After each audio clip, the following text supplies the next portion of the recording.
Good morning students. तो current electricity बेटे हम लोगों ने शुरू किया हुआ था और होप जो हमने पीछे काम किया था वो आपने रिवाइज़ कर लिया होगा। तो आज हम आगे का काम शुरू करते हैं। इसमें कुछ छोटे टॉपिक्स हैं अलग अलग जो एज अ शॉर्ट नोट लिखने आ जाते हैं या छोटे क्वेश्चन बेस्ड आ जाते हैं, तो आज हम इनको डिस्कस करेंगे। ओके, तो ओके, सबसे पहले हम बात करेंगे effect of temperature on resistance. ठीक है, उससे पहले we have discussed earlier also कि on the basis of conductivity solids जो होते हैं they are classified into 3 categories. एक होते हैं कंडक्टर्स। कंडक्टिविटी के आधार पर हम इनको 3 कैटेगरीज में बांटते हैं। सॉलिड्स को पहले होते हैं conductors which have high conductivity and low resistivity. Examples क्या हैं कंडक्टर्स के? सारे के सारे ये जो मेटल्स हैं आपके, सिल्वर जो है it is the best conductor. Silver है, कॉपर है, गोल्ड है, प्लेटिनम है, all these are conductors and they have high conductivity. Second होते हैं इंसुलेटर्स। कंडक्टर्स के opposite they have low conductivity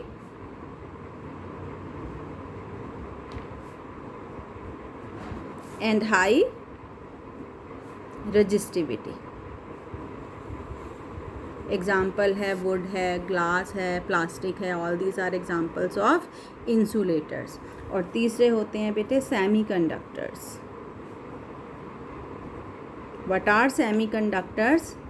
the materials whose conductivity lies between conductors and insulators. जिनकी conductivity जो होती है it lies between conductor and insulators. 0 kelvin पर तो they behaves as insulators but at room temperature some of them acquire some conductivity.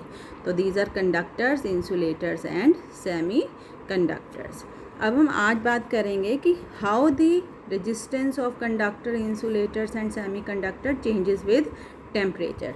तो effect of temperature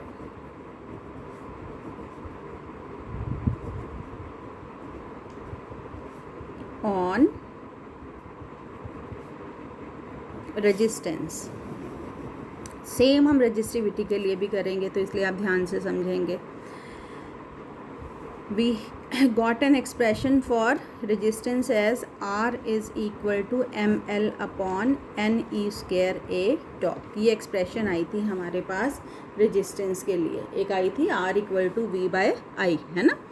तो यहाँ पर M is the mass of electron, L is the length of conductor, N is the number of electrons per unit volume in the conductor, E is the electronic charge, A is the area of cross section and torque is the average relaxation time। मतलब electrons के बीच में जो टक्कर हो रही है उन दो टक्करों के बीच का ये जो रिलैक्स करते हैं इलेक्ट्रॉन्स वो टाइम है, ये एवरेज आउट है।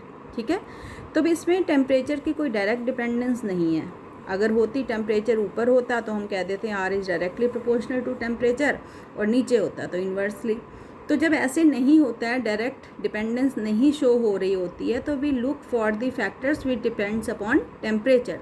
तो यहाँ पर ये जो एवरेज रिलैक्सेशन टाइम है, अगर हम इसकी बात करें, देखो बेटे ये आपका कंडक्टर है और इलेक्ट्रॉन्स जो हैं they are in rapid random continuous motion, they are being collided with each other. तो दो कोलिजन्स के बीच का ये जो एवरेज टाइम है, रिलैक्सेशन टाइम कहते हैं इसको, टॉर्क। ठीक है, एवरेज आउट किया हुआ है सब इलेक्ट्रॉन्स का। तो R जो है it is inversely proportional to torque. Now let's see कि टॉर्क कैसे डिपेंड करता है टेम्परेचर पर। जब हम कंडक्टर का टेम्परेचर बढ़ा देते हैं तो ये जो इलेक्ट्रॉन्स हैं इनकी काइनेटिक एनर्जी बढ़ जाएगी। ये हमने +1 में किया था काइनेटिक इंटरप्रिटेशन ऑफ टेम्परेचर, कि जब काइनेटिक एनर्जी बढ़ती है तो टेम्परेचर बढ़ता है ना। टेम्परेचर बढ़ने से काइनेटिक एनर्जी बढ़ती है। तो जब हम इस कंडक्टर का टेम्परेचर राइज़ करेंगे तो इलेक्ट्रॉन्स की काइनेटिक एनर्जी बढ़ जाएगी।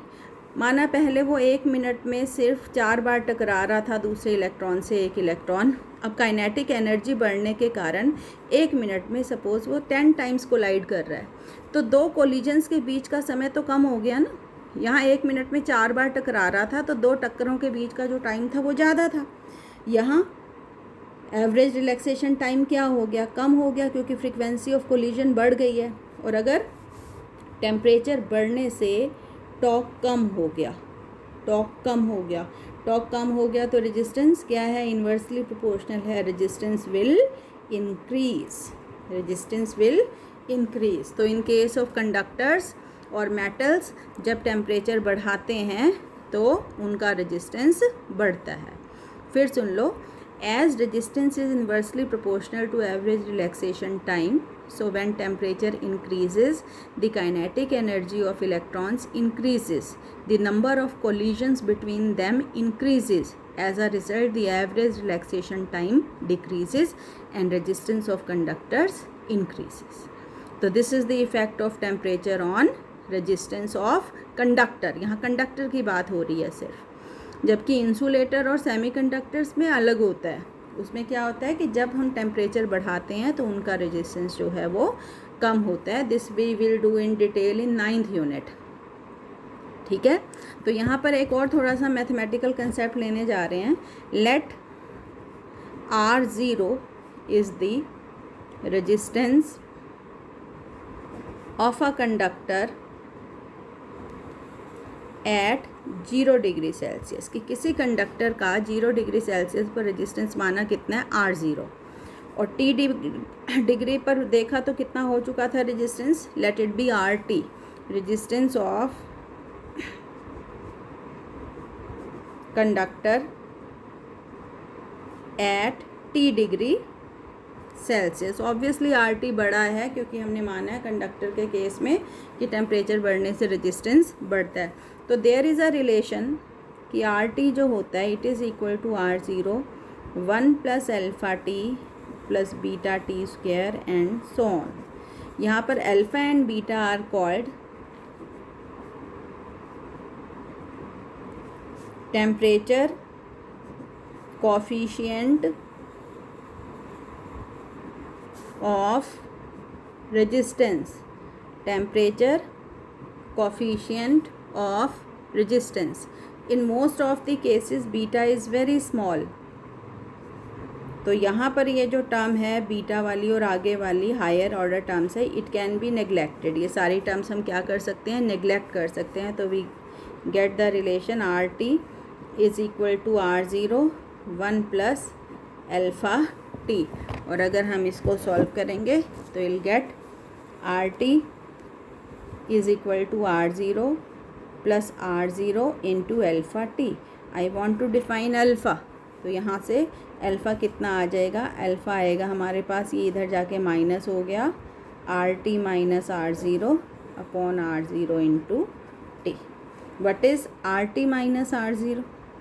ये रेजिस्टेंस है T डिग्री सेल्सियस पर और ये रेजिस्टेंस है 0 डिग्री सेल्सियस पे। तो RT - R0 बेसिकली क्या आ रहा है कि आपका रेजिस्टेंस कितना बढ़ा।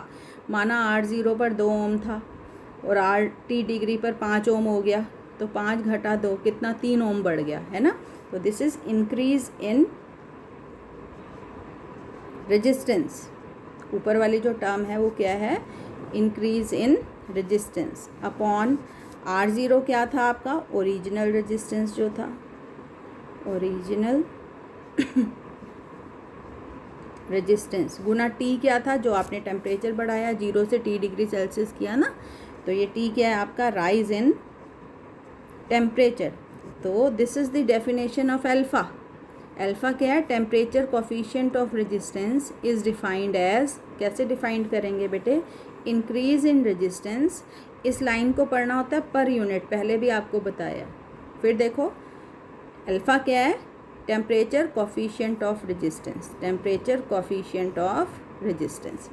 तो टेम्परेचर कोफिशिएंट ऑफ रेजिस्टेंस बराबर होता है इंक्रीज इन रेजिस्टेंस पर यूनिट ओरिजिनल रेजिस्टेंस पर unit rise in temperature. Clear है? कैसे लिखेंगे, लिखेंगे मेरे साथ में कि टेम्परेचर कोफिशिएंट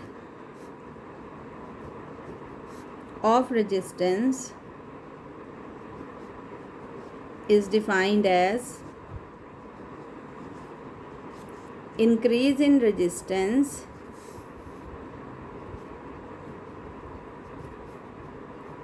पर यूनिट ओरिजिनल रेजिस्टेंस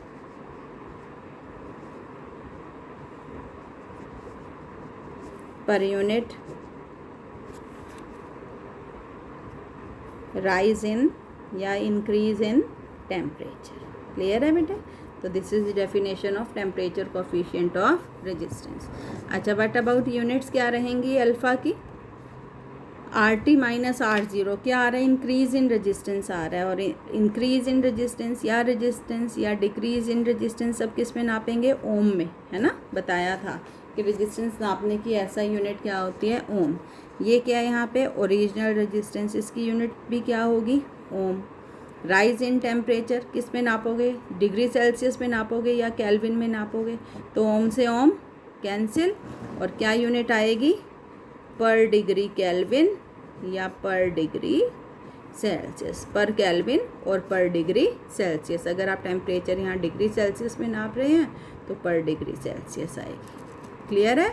तो this is the effect of temperature on resistance of conductors. अब अल्फ़ा जो होता है बेटे मेटल्स के लिए पॉजिटिव होता है। पॉजिटिव कब होगा? जब आर टी बड़ा है और आर ज़ीरो छोटा है, मतलब मेटल्स का जो रेजिस्टेंस है टेम्परेचर बढ़ने से बढ़ता है। और सेमीकंडक्टर और इंसुलेटर्स के लिए अल्फ़ा की वैल्यू रहती है नेगेटिव। क्या रहती है? नेगेटिव। नेगेटिव कब होगा? जब ये चीज़ छोटी होगी और ये बड़ी, मतलब 0 डिग्री पर रेजिस्टेंस ज़्यादा है और जब हमने टेम्परेचर बढ़ाया तो रेजिस्टेंस कम हो गया। तो ये किस किस लिए होता है? ये होता है इंसुलेटर्स और सेमीकंडक्टर्स के लिए, कि जब हम टेम्परेचर बढ़ाते हैं तो उनका रेजिस्टेंस कम हो जाता है। तो ये आपने याद रखना है कि फॉर मेटल्स और कंडक्टर्स अल्फ़ा इज़ पॉजिटिव होता है, and for semiconductor and insulators alpha की वैल्यू क्या रहती है? नेगेटिव रहती है। ठीक है? इसके अलावा एक शॉर्ट नोट है यहाँ पे कि स्टैंडर्ड रेजिस्टेंस बनाने में हम मैंगानीन का या कॉन्स्टेंटिन का उपयोग करते हैं। और ये बहुत बार आता भी है क्वेश्चन कि कॉन्स्टेंटन और मैंगानीन एग्ज़ाम में आता है। These two are use for making standard resistances. जो हमारे लैब में रेजिस्टेंसेस बने होते हैं उसमें कौन सी वायर इस्तेमाल होती है? कॉन्स्टेंटन और मैंगानीन। क्यों? तो इसमें दो प्रॉपर्टीज़ होती हैं। एक तो अल्फ़ा की वैल्यू कम है, अल्फ़ा इज़ लो, और दूसरा इनकी रेजिस्टिविटी हाई होती है। ठीक है? तो इन दो कारणों के वजह से कॉन्स्टेंटन और manganin is use for making standard resistances. क्या क्वेश्चन आता है कि वाई कॉन्स्टेंटन और manganin is use for making standard resistances? तो answer is due to low value of alpha and high resistivity, these two are use for making standard resistances. ठीक है? Clear है? तो सेम जैसे हमने ये किया effect of temperature on resistance, same ऐसे ही हम करेंगे effect of temperature on resistivity. Effect of temperature on resistivity. अब रेजिस्टिविटी के लिए हमारे पास क्या एक्सप्रेशन आई थी? m/n/e² टॉक, यही आई थी ना इससे पहले वाली क्लास में। अब यहाँ भी देखो सेम है कि रो जो है it is inversely proportional to average relaxation time. तो कंडक्टर में there are large number of free electrons which are continuously colliding against each other. तो व्हेन टेम्परेचर इंक्रीजेज, जब हम इसका टेम्परेचर बढ़ाते हैं तो जो नंबर ऑफ कोलिजन है, टक्करों की संख्या बढ़ जाती है, और नंबर ऑफ कोलिजन्स बढ़ेगा तो उनके बीच का जो रिलैक्सेशन टाइम है वो कम हो जाएगा, टॉक कम हो जाएगा, और टॉक कम हो जाएगा तो रेजिस्टिविटी जो है वो बढ़ जाएगी। तो कंडक्टर्स का या मेटल्स की रेजिस्टिविटी बढ़ती है अगर हम उनका टेम्परेचर बढ़ाते हैं। तो सेम क्राइटेरिया है जो रेजिस्टेंस के लिए था अभी पीछे। अब यहाँ के लिए रिलेशन क्या हो सकता है? Suppose rho zero is the resistivity at 0 degree Celsius, rho T is the resistivity at t degree Celsius. तो देयर इज़ अ रिलेशन कि rho T is equal to 1 plus alpha R T square, same चल रहा है, beta R alpha R T beta R T square plus so on. अब यहाँ पे alpha या beta ये क्या है, they are called temperature coefficient of resistivity. क्या है ये, टेम्परेचर कोफिशिएंट ऑफ रेजिस्टिविटी।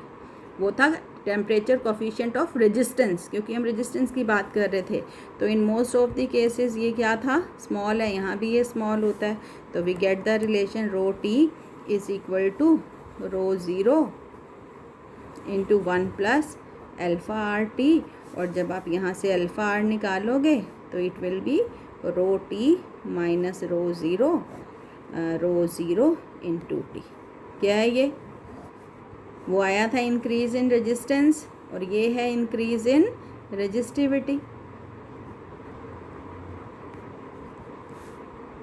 पर यूनिट ये क्या है, ओरिजिनल रेजिस्टिविटी।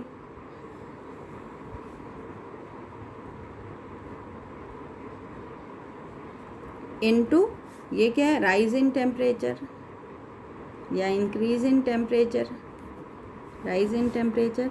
तो हाउ विल यू डिफाइन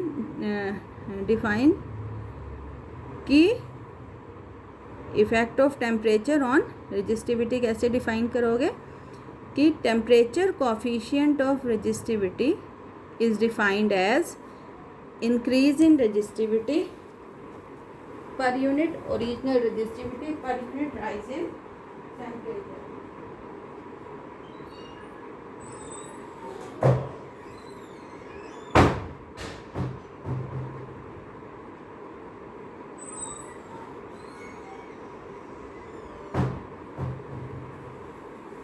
तो कैसे डिफाइन करेंगे इसको, इंक्रीज इन रेजिस्टिविटी पर यूनिट ओरिजिनल रेजिस्टिविटी पर unit rise in temperature. Unit क्या रहेंगी, अगेन अल्फ़ा आर है तो इंक्रीज इन रेजिस्टिविटी की यूनिट आएगी ohm meter upon ohm meter into rise in temperature क्या है आपका, डिग्री सेल्सियस या केल्विन में लेंगे, ओम मीटर कैंसिल, तो इट इज़ पर केल्विन और पर डिग्री सेल्सियस। तो this is the units of temperature coefficient of resistivity. Same है जैसे हमने किया था रेजिस्टेंस में। तो मेटल्स और कंडक्टर्स के लिए यहाँ पे अल्फ़ा आर पॉजिटिव रहता है, मेटल्स और कंडक्टर्स के लिए alpha R is positive. It means कि टेम्परेचर बढ़ाने से उनकी रेजिस्टिविटी बढ़ती है। और इंसुलेटर और सेमीकंडक्टर्स के लिए, for insulators and semiconductors alpha R जो होता है वो नेगेटिव होता है, मतलब टेम्परेचर बढ़ाने से उनकी जो रेजिस्टिविटी है वो कम होती है। क्लियर है। तो सेम है effect of temperature on resistance and effect of temperature on resistivity. ठीक, अब आगे एक शॉर्ट नोट है कि नॉन ओमिक कंडक्टर्स क्या होते हैं। नॉन ओमिक कंडक्टर्स, तो as the name implies the conductors which do not obey Ohm's law, जो ओम्स लॉ को ओबे नहीं करते, जिनके केस में वी और आई के बीच में रिलेशनशिप लीनियर ना हो के कर्व होती है, क्या कहलाते हैं, नॉन ओमिक कंडक्टर्स। एग्जाम्पल्स क्या हैं, ट्रांजिस्टर, डायोड, ये हम अपना 9th यूनिट में एक्सप्लेन करेंगे डिटेल में। तो दीज आर नॉन ओमिक कंडक्टर। तो शॉर्ट नोट ही आता है 2 नंबर में कि what are non ohmic conductors. ठीक है, ऐसी आज एक छोटे छोटे टॉपिक्स हैं जो हम डिस्कस कर रहे हैं। फिर एक शॉर्ट नोट होता है कि व्हाट आर थर्मिस्टर्स, कि थर्मिस्टर्स हम किसको कहते हैं, व्हाट आर थर्मिस्टर्स। तो थर्मिस्टर्स जो होते हैं they are heat sensitive device, जिनकी रेजिस्टिविटी बड़ी तेज़ी से बदलती है अगर हम टेम्परेचर में थोड़ा सा भी चेंज करें तो। ठीक है, तो thermistors are heat sensitive device whose conductivity, whose resistivity changes very rapidly with a small change in temperature. Uses हैं थर्मिस्टर्स के कि इंडस्ट्रीज़ में इस्तेमाल होता है इन टेम्परेचर कंट्रोल यूनिट, और जहाँ पे हमें कहीं भी टेम्परेचर को माइन्यूटली ऑब्जर्व करना है, देयर वी यूज़ थर्मिस्टर। और पिक्चर ट्यूब है, ये जो फिलामेंट होता है पिक्चर ट्यूब का, टीवी का, इसमें यूज़ होते हैं, तो दिस इज़ दी थर्मिस्टर। ठीक है, अब हम आगे बात करते हैं। एक और शॉर्ट नोट है, सुपर कंडक्टिविटी। सुपर कंडक्टिविटी, तो व्हाट इज सुपर कंडक्टिविटी? तो in 1911 professor K Onnes discovered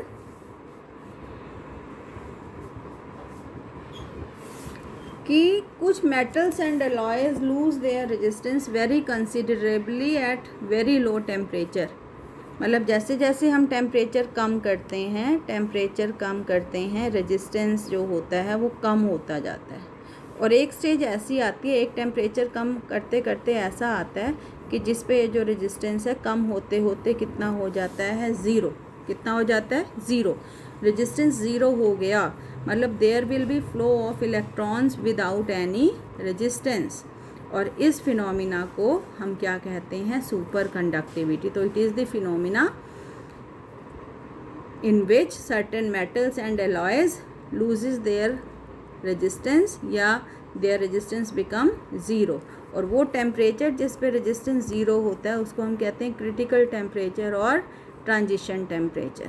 क्या कहते हैं? क्रिटिकल और ट्रांजिशन टेम्परेचर। ठीक है, तो मरकरी के लिए क्रिटिकल टेम्परेचर जो है इट इज़ 4.2 केल्विन। मतलब 4.2 केल्विन अगर हम मरकरी का टेम्परेचर 4.2 केल्विन तक नीचे ले जाएं तो मरकरी का रेजिस्टेंस क्या हो जाता है? ज़ीरो। रेजिस्टेंस ज़ीरो हो गया मतलब there will be flow of electron without any resistance. Conductor क्या बन गया? सुपर कंडक्टर बन गया। और इस फिनोमिना को हम क्या कहते हैं? Super conductivity. ठीक है, तो ये 3 शॉर्ट नोट्स हो गए कि what are non ohmic conductors, what are thermistors and what is super conductivity. Clear है? अब एक आज के लिए लास्ट टॉपिक हम कर रहे हैं, colour code of carbon resistances.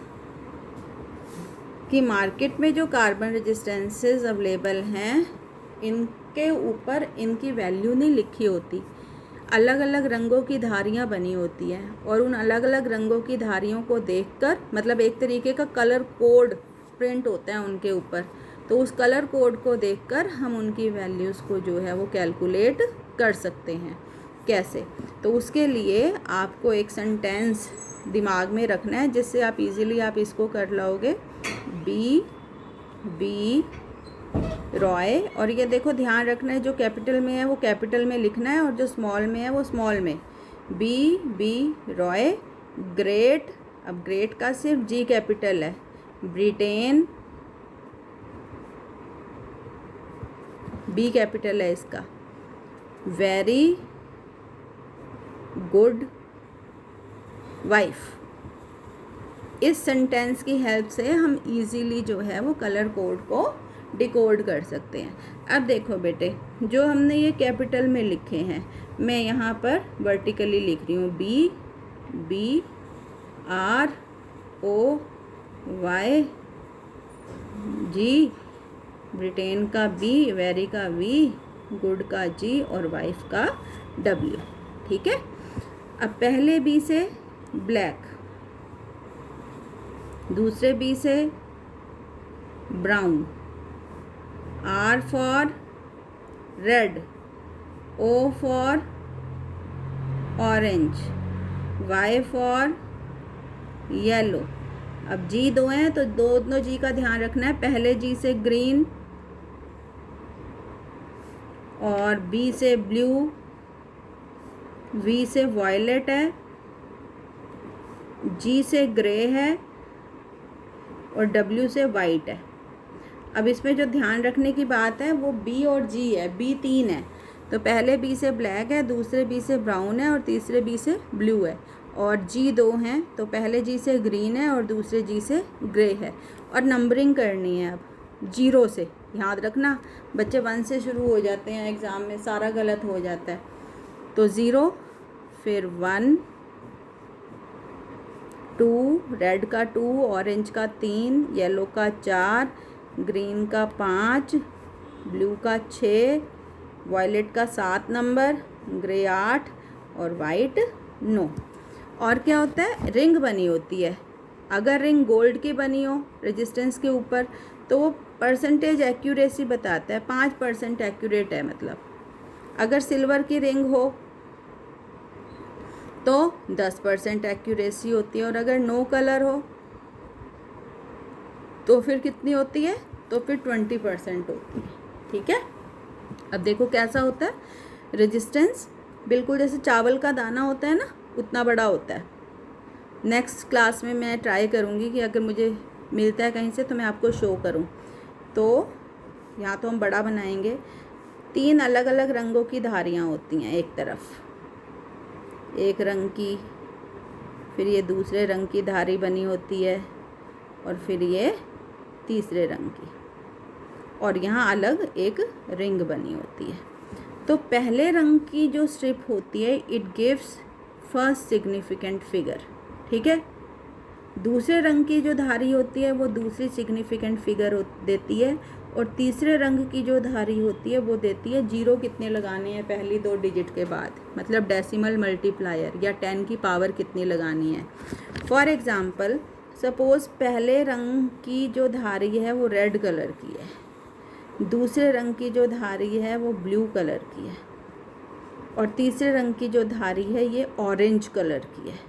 ठीक है बेटे, और ये जो रिंग है ये गोल्ड में बनी हुई है। तो कैसे कितनी होएगी वैल्यू, तो जो पहले इसका रेजिस्टेंस कितना होगा देखकर, तो रेजिस्टेंस कितना होगा, पहला रंग कौन सा है, रेड, रेड का नंबर कितना है 2, तो आप लिख दो 2। दूसरा रंग ब्लू, देखो ब्लू का नंबर कितना है 6, तो आप लिख दो 6। और ये जो तीसरा है इसका ध्यान रखना होता है, क्या रंग है, ऑरेंज, और ऑरेंज का नंबर है 3, तो यहाँ 3 नहीं लिखना, यहाँ 3 0 लगानी है। और गोल्ड है प्लस माइनस, कितनी है गोल्ड की एक्यूरेसी, 5%। तो आप इसको ऐसे भी लिख सकते थे 26, और जो तीसरी स्ट्रिप का कलर होता है उसको पावर में लिखते हैं 10 की पावर 3 प्लस माइनस 5%। ठीक है, एक और करो मेरे साथ। फॉर एग्ज़ाम्पल एक ये रेजिस्टेंस और है, ये पहली स्ट्रिप है, ये दूसरी स्ट्रिप है, और ये तीसरी स्ट्रिप है, और ये रिंग है। अब सपोज़ पहली स्ट्रिप है आपकी ब्लू कलर की, दूसरी स्ट्रिप है आपकी ग्रीन कलर की, और तीसरी जो स्ट्रिप है आपकी सपोज़ वो रेड कलर की है, और जो रिंग है वो है सिल्वर। क्या है, सिल्वर। तो बताओ अब इस रेजिस्टेंस की वैल्यू कैसे लिखेंगे। ब्लू, पहला कलर है ब्लू, देखो ब्लू का नंबर कितना है 6, तो आपने डिजिट लिखनी है 6। दूसरा कलर क्या है, ग्रीन, तो ये है ग्रीन का नंबर कितना है 5 इनटू, तीसरी क्या है रेड, तो रेड का नंबर है 2, तो 2 नहीं लिखना, 10 की पावर 2 लिखना है, प्लस माइनस सिल्वर की एक्यूरेसी कितनी है, सिल्वर की एक्यूरेसी है 10%, तो प्लस माइनस 10%। तो इसका कितना है, क्या वैल्यू होगी इस रेजिस्टेंस की, 65 इंटू 10 की पावर 2 प्लस माइनस 10%। इसकी कितनी होगी, इतनी होगी। एक आपको मैं प्रॉब्लम दे रही हूँ, करके बताना मुझे।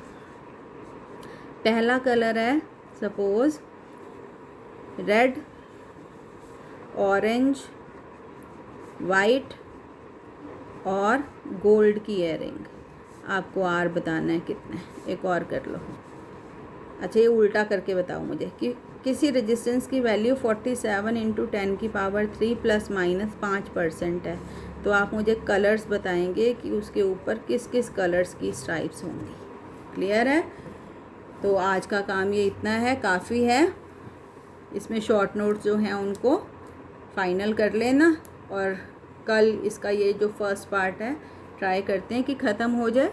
तो टेस्ट की भी आप तैयारी करते रहो, मैं बताऊंगी हम कब रखेंगे।